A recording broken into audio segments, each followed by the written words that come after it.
الثانية، لكن يبقى يعني اقصد انه اللي هيدور على الاسئله الاخرى بتاعت الفصل العسكري وكذا في اختيار منها مجال عنها في اكثر من مكان، لكن في سؤال بيبقى عندي اكثر من 6 مرات.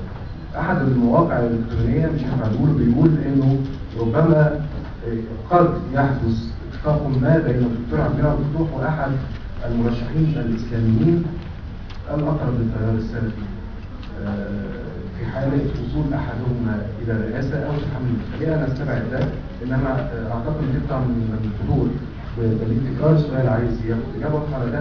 هو سؤال يرتبط في نفس الوقت سؤال تاني يتكرر أكثر من مرة، هو ماذا عن اللي مش مسيحيين مش مسلمين؟ ماذا عن العلمانيين والدهائيين والمرأة؟ يعني ما هو المنظور العام الأشمل اللي جرب الدكتور عبد المنعم مفتوح في الحقوق الفكرية؟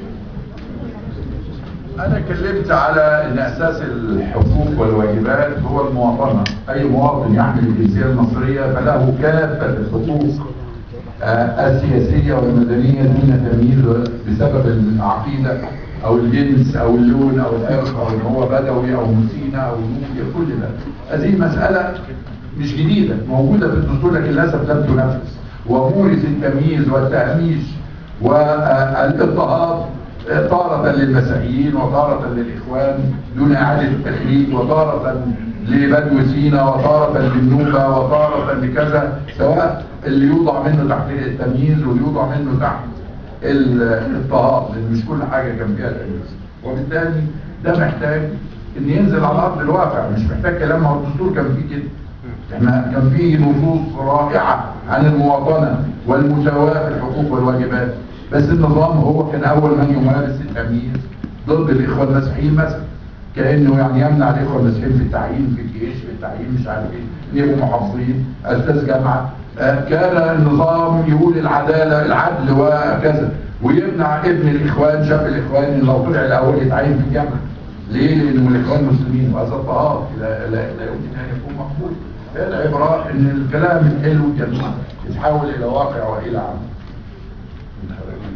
فاضل السؤال الاخير دكتور، هو بس اللي في معانا واحد من جنوب افريقيا الاستاذ وائل يوسف بيسال عن استراتيجيتك من جنوب السودان. انا اسف جدا، استراتيجيه الرئيس القادم تجاه دول جنوب السودان، تجاه دوله جنوب السودان.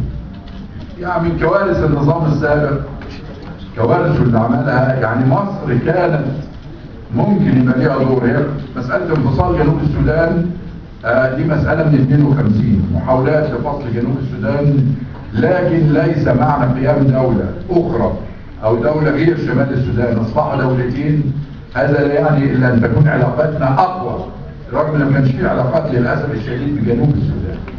إخواننا في جنوب السودان، السودانيين اللي في جنوب السودان عانوا من غياب يكاد يكون تام للعرب في هذه المنطقة. ما زال معظمهم بيعتز بالارتباط. حينما تقوم دولة جنوب السودان فيكون أول من يمد لها يده هو الإسرائيليين. كانوا بيتوقعوا أن أول من يمد يده هم العرب، وأول من يمد يده من العرب هو مصر، لكن هذا لم يحدث أيام رئيس المخلوق.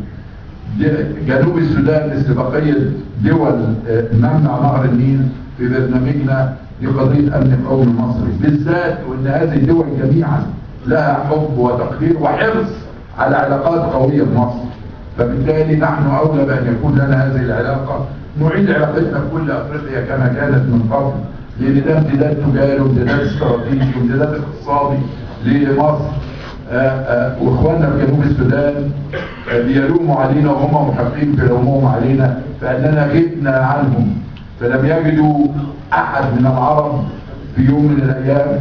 ده المشروع الغازي الوحيد اللي قام هناك مشروع للكويت، اظن مستشفى عملوها الجماعه الكويته هناك، وده كان شيء فيه قصور ومؤسف بالنسبه لنا. قدر الوقت امشوا معاه القلم بعد صوت يا جماعه، علشان انا اسف جدا